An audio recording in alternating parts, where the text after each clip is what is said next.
Yes, good morning students. Today we are going to study meter bridge. Meter bridge is an application of Wheatstone bridge. Meter bridge किसकी application है? Wheatstone bridge की. ठीक है, हमने कल Wheatstone bridge पढ़ा था कि Wheatstone ब्रिज क्या है, क्यों हम इसको यूज़ कर रहे हैं और इसकी बैलेंस. यस,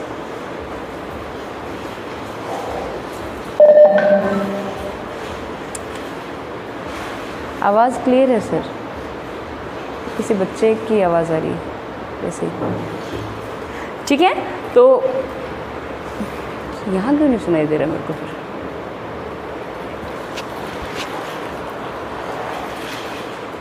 इसका माइक ऑन है सर?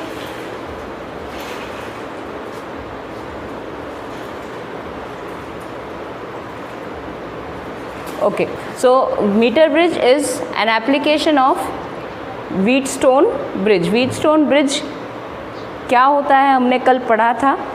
Wheatstone bridge में 4 रेसिस्टेंसेस होते हैं. ये फर्स्ट रेसिस्टेंस इस तरह से, सेकेंड रेसिस्टेंस ये हो गया आपका थर्ड रेसिस्टेंस और ये हो गया आपका फोर्थ रेसिस्टेंस. ठीक, और ये था पॉइंट ए और ये था आपका पॉइंट सी. ठीक, ये पॉइंट था आपका बी और ये पॉइंट था आपका डी. ठीक है, और इसके क्रॉस आपने क्या लगाया था? एक सेल लगाया था, एक की लगाई थी और फिर इसको सी पॉइंट के क्रॉस आपने पोटेंशियल सोर्स अप्लाई कर दिया था. ठीक है, यहाँ पर हमने डी और बी के क्रॉस एक गैल्वेनोमीटर लगा रखा था और उस गैल्वेनोमीटर की के बारे में थोड़ी सी बात हमने की थी कल और बात अभी करेंगे. ठीक है, metre bridge is an very important topic. Why? Because every year इसमें से एक आध क्वेश्चन नहीं, बड़ा क्वेश्चन अप टू 5 मार्क्स. ठीक है, 5 मार्क्स का एक क्वेश्चन बन जाता है एप्लीकेशन ऑफ व्हीटस्टोन ब्रिज से. एप्लीकेशन ऑफ व्हीटस्टोन ब्रिज में 2 ही एप्लीकेशंस आपको पढ़नी है. First is metre bridge and second is potentiometer. ठीक है, उसमें से फर्स्ट एप्लीकेशन मीटर ब्रिज हम आज यहाँ पढ़ रहे हैं. ठीक, पोटेंशियोमीटर नेक्स्ट डे. ओके, तो देखिए क्या था. 4 रेसिस्टेंसेस थे, P, Q, R and S. इस तरह से 4 रेसिस्टेंसेस थे. इन चारों रेसिस्टेंसेस को इस तरह से अरेंज किया गया था और इस व्हीटस्टोन ब्रिज की एक बैलेंस्ड कंडीशन हमने फाइंड आउट की थी कि यहाँ से अगर करंट I जा रहा है, यहाँ पर मान लेते हैं I1 जाएगा तो यहाँ कितना जाएगा? I minus I1. ठीक, सिमिलरली इस डायरेक्शन में जो करंट जा रहा था उसको, या गैल्वेनोमीटर के अक्रॉस जो करंट जा रहा था उसको हम क्या कह रहे थे? IG. ठीक है, अब यहाँ पर इस तरह का कुछ सेटअप आपका था. ठीक, तो सबसे पहले तो हम बात करें कि मीटर ब्रिज है क्या. ठीक, आपके पास लैब में अवेलेबल है. जब भी आप स्कूल आएंगे तो we will also do the practicals based on it. ठीक है, प्रैक्टिकल भी करेंगे और आपको मीटर ब्रिज भी दिखाएंगे क्या होता है, कैसा होता है. ठीक है, कुछ भी नहीं होता मीटर ब्रिज में. पहली बात तो what it is a device और इंस्ट्रूमेंट, आई मस्ट से.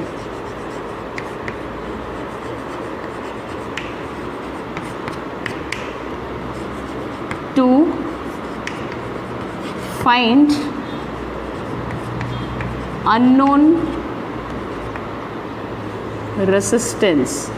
अगर आपको अननोन रेसिस्टेंस फाइंड आउट करना है तो उसके लिए एक इंस्ट्रूमेंट है जिसको हम कह रहे हैं मीटर ब्रिज.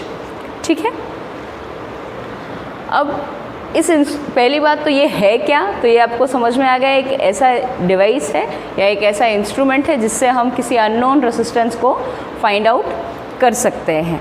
ठीक है, उसके बाद सेकंड पार्ट, इसमें मीटर ब्रिज की जब भी आप क्वेश्चन पूछा जाता है तो पूरा का पूरा क्वेश्चन पूछता है what is the principle of metre bridge, what is the construction of metre bridge, how does metre bridge works.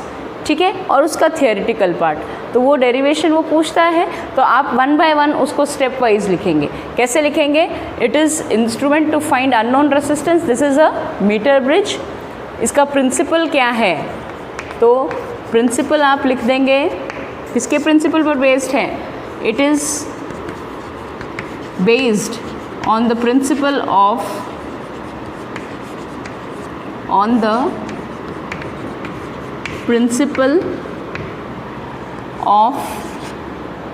Wheatstone bridge. Wheatstone bridge, ठीक है, किसके प्रिंसिपल पर बेस्ड है? व्हीटस्टोन ब्रिज के प्रिंसिपल पर बेस्ड है, ठीक है। और उसकी भी कौन सी कंडीशन पर? बैलेंस्ड कंडीशन पर। एक बात और कि इस इंस्ट्रूमेंट से हम अननोन रेसिस्टेंस तो फाइंड आउट कर ही सकते हैं, किसी मटेरियल की रेसिस्टिविटी भी फाइंड आउट कर सकते हैं। क्या फाइंड आउट कर सकते हैं? रेसिस्टिविटी भी हम फाइंड आउट कर सकते हैं, ठीक है। तो ये इसकी व्हाट इज़ इंस्ट्रूमेंट, ये इसका प्रिंसिपल। अब प्रिंसिपल में व्हीटस्टोन ब्रिज की कौन सी कंडीशन पर डिपेंड करता है? On balanced condition, that is P/Q is equal to R/S। इस बैलेंस्ड कंडीशन पर ये वर्क करेगा, ठीक। हम उसी कंडीशन की हमेशा बात करेंगे, ठीक। तो अब यहाँ पर इसके प्रिंसिपल में क्या लिख दिया? It is based on the principle of Wheatstone bridge. और व्हीटस्टोन ब्रिज की ये कौन सी कंडीशन है? This is balanced condition of Wheatstone bridge, ठीक। Balanced condition of Wheatstone bridge, ठीक है। व्हीटस्टोन ब्रिज की बैलेंस्ड कंडीशन पर ये डिपेंड करता है या उस पर बेस्ड होता है इसका प्रिंसिपल, ठीक है। अब बात करें मीटर ब्रिज की कंस्ट्रक्शन की, ठीक है। तो पहले तो ये लिख लीजिए, उसके बाद कंस्ट्रक्शन की बात करते हैं। फटाफट लिख लीजिए इसको।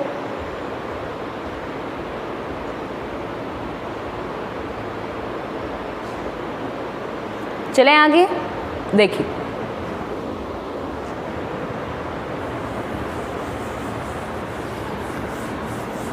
अब बात करते हैं मीटर ब्रिज के कंस्ट्रक्शन की। क्या होता है metre bridge? Basically metre bridge में एक वायर होता है, नाम क्या दिख रहा है? Metre bridge. मीटर ब्रिज यानी कुछ ना कुछ मीटर से रिलेटेड होगा, यानी यूँ मानकर चलिए कि एक 1 मीटर वायर होता है। क्या होता है?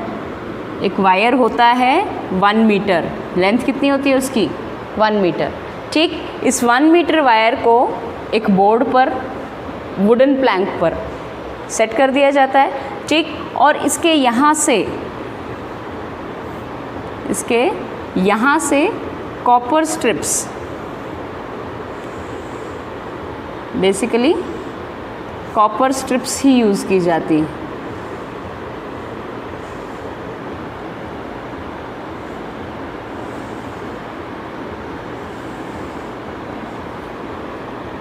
ये इसी तरह की थिक कॉपर स्ट्रिप्स होती हैं ये,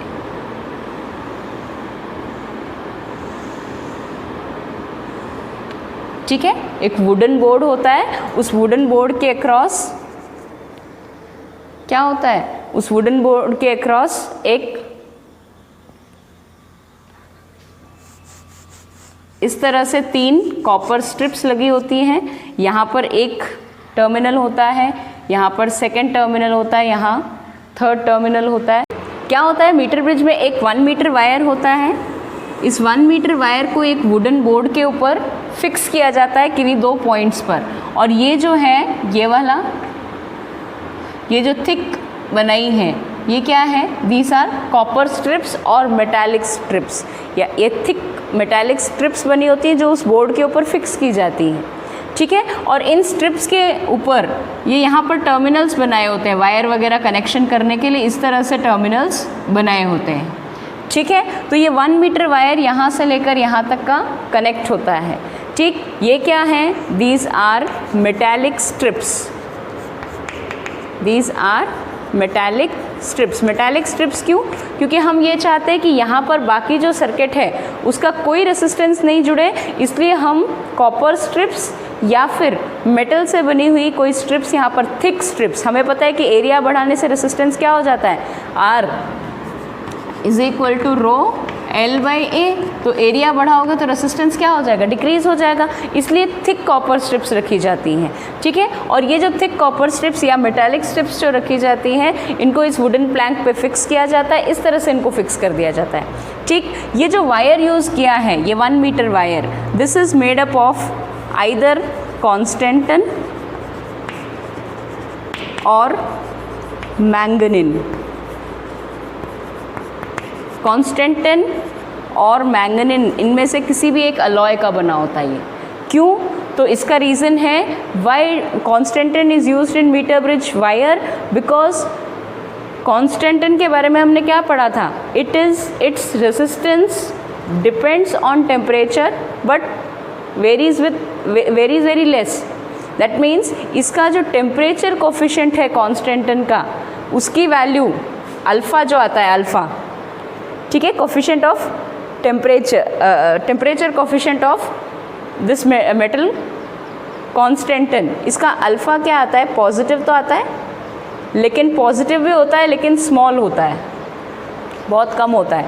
यानी जैसे जैसे ऑब्वियस सी बात है कि अब हम यहाँ पर इसको मीटर ब्रिज या व्हीटस्टोन ब्रिज के बेसिस पर बना रहे हैं, तो इसमें करंट तो फ्लो कराएंगे। अब करंट फ्लो करवाएंगे तो वायर ऑटोमेटिकली, बात है कि भाई उसमें से करंट फ्लो होगा, तो करंट फ्लो होने की वजह से क्या होगा, उसमें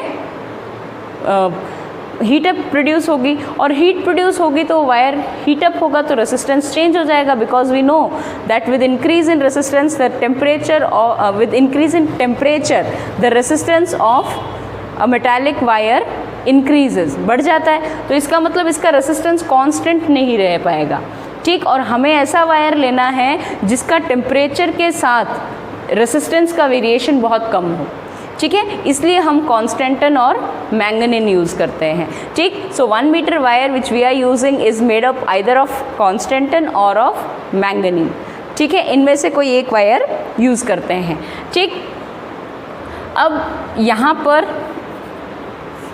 ये जो 1 मीटर वायर है, इसके पास यहाँ पर एक स्केल भी लगा होता है, ठीक है, यहाँ पर एक मीटर स्केल लगा होता है इस तरह से, इसकी लेंथ मेजर करने के लिए क्या लगा होता है, एक मीटर स्केल इस तरह से,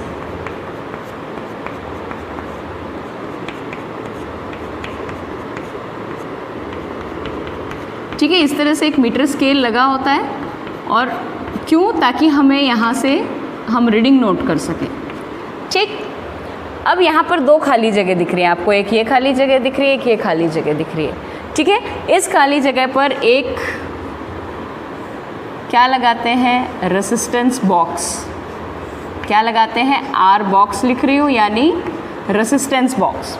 आपने देखे होंगे लैब में रखे रहते हैं रेसिस्टेंस बॉक्स होते हैं, जिनमें से कीज़ आप निकालो तो आप अपने अकॉर्डिंग कोई भी रेसिस्टेंस यूज़ कर सकते हो, जो उसमें फिक्स्ड वैल्यूज़ दी होती है उसके अकॉर्डिंग आप अपने हिसाब से रेसिस्टेंस चूज़ कर सकते हो। तो ये हो गया हमारा नॉन रेसिस्टेंस, क्या हो गया, नॉन रेसिस्टेंस, ठीक है, ये हो गया हमारा नॉन रेसिस्टेंस। और यहाँ पर जोड़ते हैं कोई अननोन रेसिस्टेंस, अननोन यानी जिसकी वैल्यू हमें नहीं पता, जिस रेसिस्टेंस की वैल्यू हमें नहीं पता, उस अननोन रेसिस्टेंस को हम यहाँ जोड़ेंगे, ठीक है, उसका हम कह रहे हैं एस, ठीक। यानी क्या किया, ये तो पूरा अपैरेटस आपको मिलेगा, आपको इन 2 पॉइंट्स के अक्रॉस एक रेसिस्टेंस बॉक्स जोड़ना है, जहाँ से आप रेसिस्टेंसेस बनाएंगे अपने अकॉर्डिंग, 5 ओम, 10 ओम, 20 ओम, 100 ओम, जितना आपको चाहिए, और उसी के अकॉर्डिंग यहाँ पर कोई अननोन रेसिस्टेंस जिसकी वैल्यू आपको निकालनी है, वो उसको आप कहाँ जोड़ेंगे, इस सेकेंड टर्मिनल पे।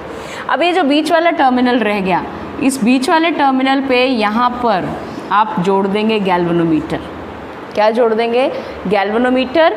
और इस गैल्वेनोमीटर के साथ आगे जुड़ी होगी एक जॉकी जे, क्या जुड़ी होगी, जॉकी, ठीक। क्या होता है जॉकी, तो जॉकी कुछ नहीं, एक मेटल कांटेक्ट बनाया जाता है। मेटल कांटेक्ट यानी आप इस वायर पे कहीं पर टच कराने के लिए नाइफ एज का मेटल कांटेक्ट बनाया जाता है। कैसा होता है, आप यूँ मान लीजिए कि लगभग ऐसा होता है, ऊपर से तो सिलेंड्रिकल, यहाँ से तो इसके ऊपर एक टर्मिनल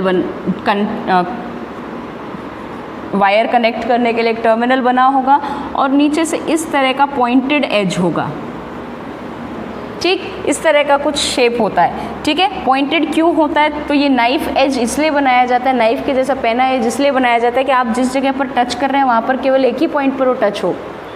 ठीक है, बहुत पतली सी जगह पे वो टच हो, ज़्यादा मोटी जगह नहीं हो। बिकॉज अगर मान लो आप मोटा सा ले लोगे तो ये इतनी दूर में आ गया तो आपको तो 1 सेंटीमीटर का डिस्टेंस चला गया। ठीक है, तो एक्यूरेट मेजरमेंट के लिए हम क्या यूज़ करते हैं? जॉकी, जो कि एक मेटालिक रॉड होती है जिसका टिप होता है वो नाइफ एज के जैसा होता है, नाइफ की जो एज होती है उसके जैसा होता है। ठीक है, तो उसको हम क्या कहते हैं? जॉकी। ठीक, आप लैब में आएंगे तब आपसे आप इसको देख भी पाएंगे। ठीक है, तो अब इस चीज़ को हम थोड़ा सा कंपेयर करते हैं इसके साथ, लेकिन उससे पहले एक बात बता दूं कि मान लीजिए इस जॉकी को आपने यहाँ टच कराया। ठीक है, इस जॉकी को आपने यहाँ टच कराया। Okay, now let us compare Wheatstone bridge with this. ठीक है, यहाँ पर हमें एक और वर्ड आपको सुनने को मिलेगा, दैट इज नल डिफ्लेक्शन। क्या सुनने को मिलेगा? Null deflection. क्या है नल डिफ्लेक्शन? तो इसको जानने से पहले एक बार थोड़ा सा मैं आपको गैल्वेनोमीटर के बारे में बताती हूँ। ठीक है, जो गैल्वेनोमीटर होता है,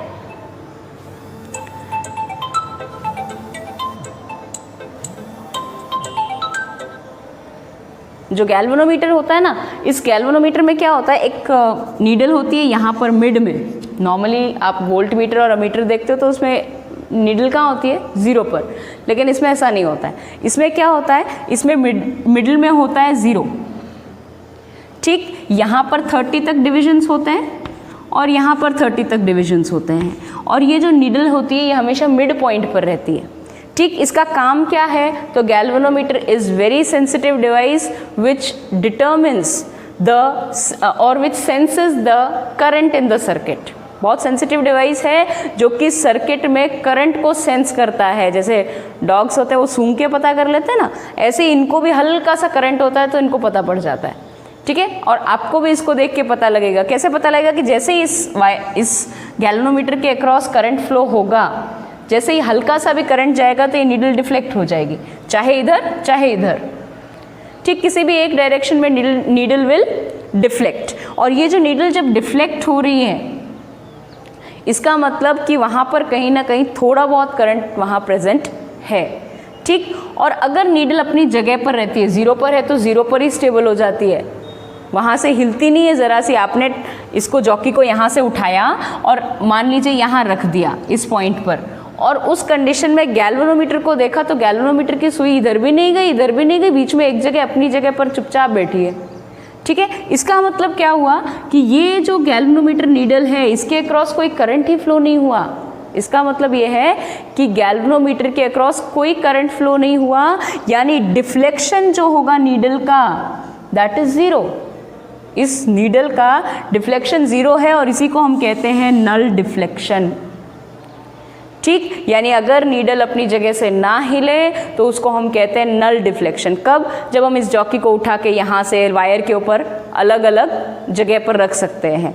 ठीक है, अब यहाँ पर इस वायर की जो लेंथ है, इसका एरिया, ये जो वायर है, एक बात और ध्यान रखना कि इस वायर का एरिया ऑफ क्रॉस सेक्शन, इस वायर का एरिया ऑफ क्रॉस सेक्शन जो होगा ये कांस्टेंट रखना है।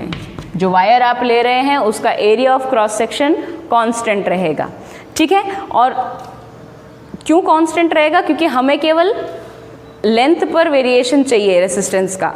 हम रो और ए को कांस्टेंट करना चाहते हैं ताकि रेसिस्टेंस किसके ऊपर डिपेंड हो जाए? केवल लेंथ पर। ठीक, इसलिए हमने क्या किया? Area of cross section constant कर दिया। अब मान लीजिए कि जब हमने ये पूरा कनेक्ट कर दिया, रेसिस्टेंस बॉक्स में से हमने कुछ की निकाल ली, मान लीजिए 5 ओम लगा दिया।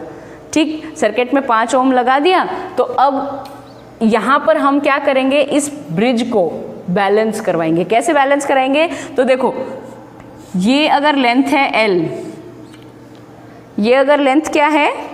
L,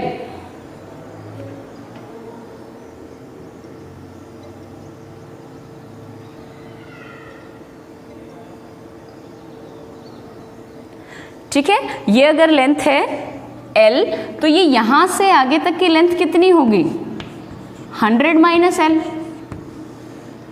ये लेंथ कितनी होगी 100 माइनस L ये होगी, ठीक। तो अब ये जो L है, हाँ अब आ जाएगी बेटा, अब बीच में एक कॉल आ गया था उस वजह से नहीं आई, ठीक है। अब सुनो, अगर ये लेंथ कितनी है L, ठीक है, और तो बची हुई लेंथ कितनी होगी भाई 1 मीटर है, 100 सेंटीमीटर होगा, तो ये बची हुई लेंथ कितनी होगी 100 माइनस L सेंटीमीटर, इतनी होगी, ठीक है। तो अब एक बात बताओ कि ये जो लेंथ का वायर है इसका खुद का कुछ रेसिस्टेंस होगा, और ये जो वायर है इसका भी रेसिस्टेंस होगा, और ये दो पार्ट्स में डिवाइड हो गया इस जॉकी की वजह से, तो दो रेसिस्टेंस मिल गए। ये देखो, ये है P, ये है R, ये है Q, ये है S।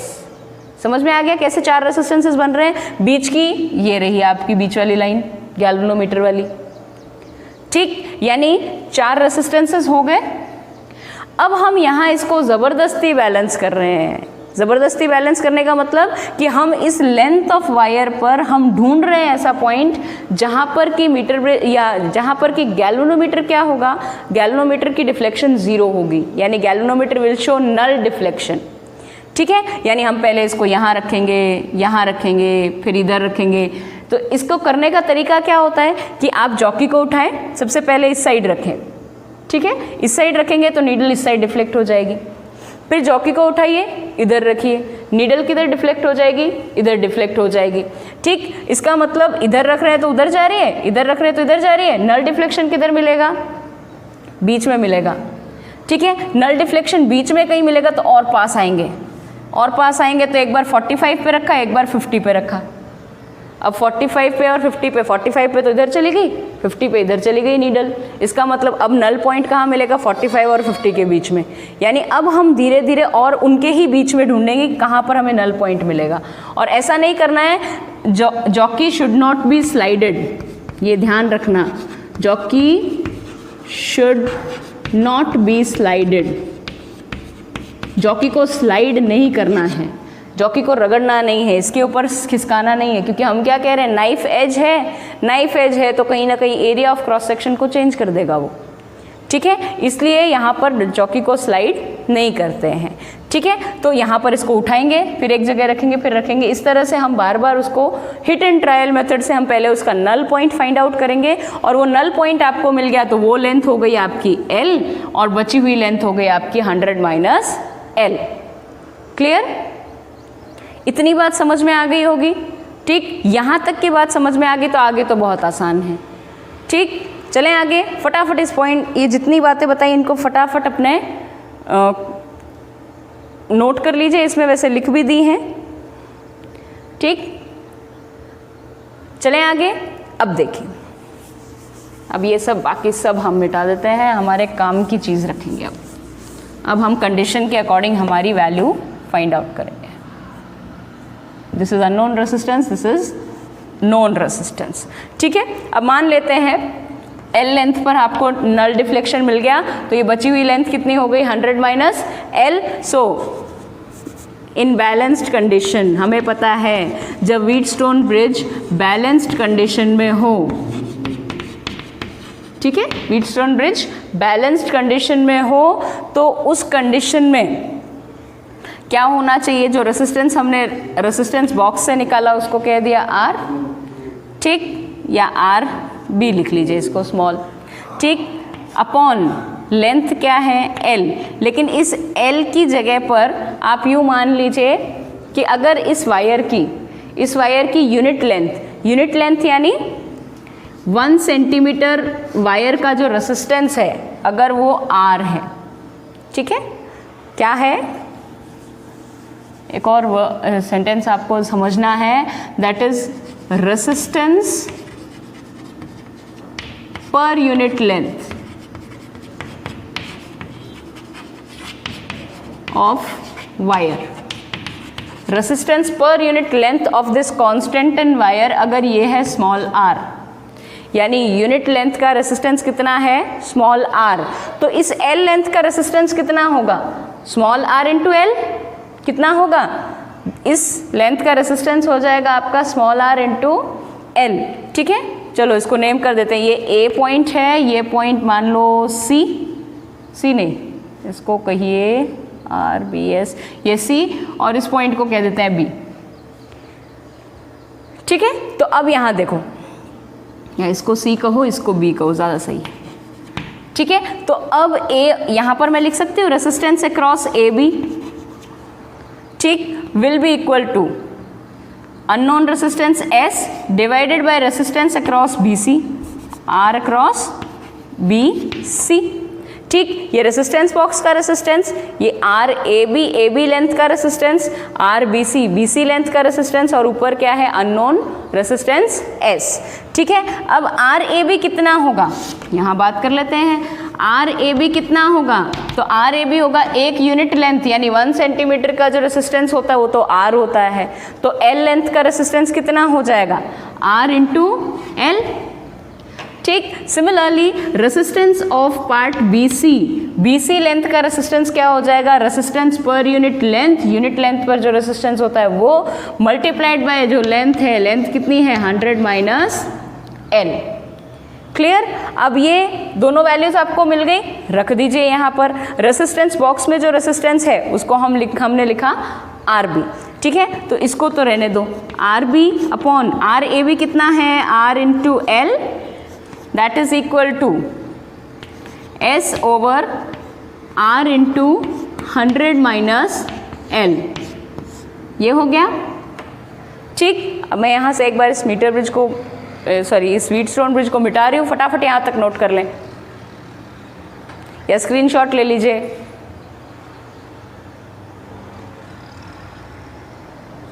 चलें आगे, देखिए,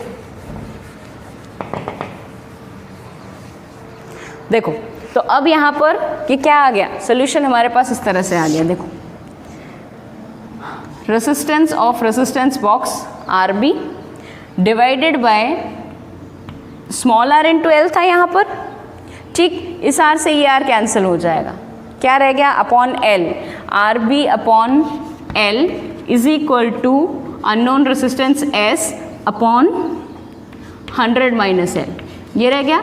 अब S की वैल्यू चाहिए तो इस 100 माइनस एल को इधर ले आओ। ठीक, यानी अननोन रेसिस्टेंस S, अननोन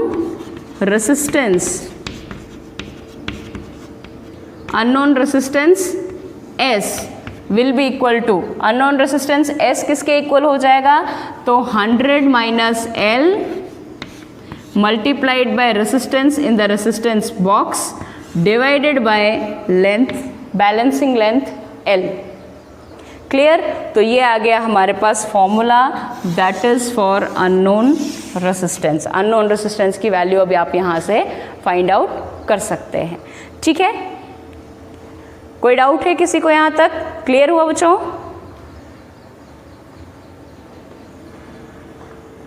खत्म हो गई मीटिंग। ठीक है, यहाँ तक तो कोई डाउट नहीं होना चाहिए। ठीक है, तो यहाँ से आ गया हमारे पास अननोन रेसिस्टेंस, और उसकी वैल्यू क्या आ गई, 100 minus L into resistance box में जो आपने रेसिस्टेंस डाला वो डिवाइडेड बाय एल। ठीक है, बैद जी का फोन आया, कॉल कर लेना। ठीक है, तो अब यहाँ पर, यहाँ तक तो कोई डाउट नहीं, चलते हैं आगे। अब अगर मान लो आपसे रेसिस्टिविटी पूछ ले, ठीक है, यहाँ तक क्लियर, फटाफट नोट कर लीजिए इसको, फिर आगे बात करते हैं। चलिए देखिए, सर देखो, अब अगर मान लो आपको उसी वायर का क्या निकालना है, रेसिस्टिविटी निकालनी है। ठीक है, तो यहाँ से आपको क्या मिल गया, रेसिस्टेंस S मिल गया। ठीक, now you know we have, what do we have, हमने यहाँ से निकाल लिया S, that is unknown resistance, unknown resistance S हमने निकाल लिया, और S हमें पता है, तो हमें पता है कोई भी रेसिस्टेंस S होता है रो L बाय A। ठीक, तो जो वायर आपको दे रखा है उसकी लेंथ कितनी है, लेंथ नाप लो। ठीक, और स्क्रू गॉज को यूज करके उसका area of cross section find out कर लो। कैसे, स्क्रू गॉज से उसकी रेडियस फाइंड आउट कर लो। रेडियस फाइंड आउट कर लें या डायामीटर फाइंड आउट कर लें तो एरिया ऑफ क्रॉस सेक्शन मिल जाएगा आपको। ठीक, तो आपको लेंथ मिल गई, आपको एरिया ऑफ क्रॉस सेक्शन मिल गया, एस आपने अननोन रेसिस्टेंस फाइंड आउट कर लिया यूजिंग मीटर ब्रिज। तो यहाँ से resistivity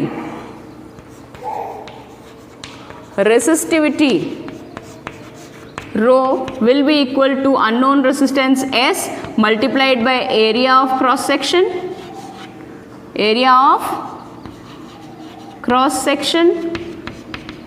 divided by length of the given wire।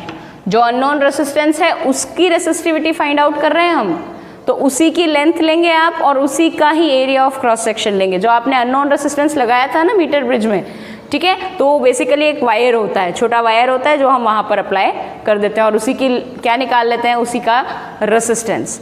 ठीक है, तो this is metre bridge and you will have to do this, you have to again do these calculations in your practicals also, because there is a practical in your syllabus that you have to find an unknown resistance using the meter bridge.